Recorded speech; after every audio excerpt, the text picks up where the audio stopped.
magandang araw. Ngayon ako ay pauwi na at araw-araw akong naglalakad papuntang terminal pagkagaling sa school.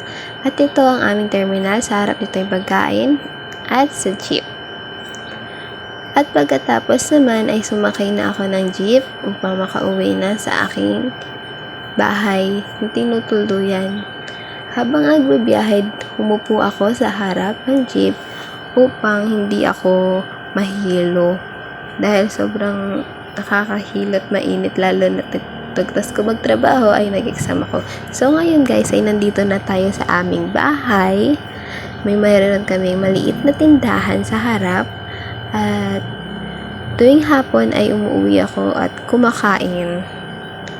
At nakikita sila mama at lola na nagchichismisan. Ayun lamang. Paalam! Manood po ulit kayo sa mga susunod ko na vlogs at supportahan niyo po ako. Salamat!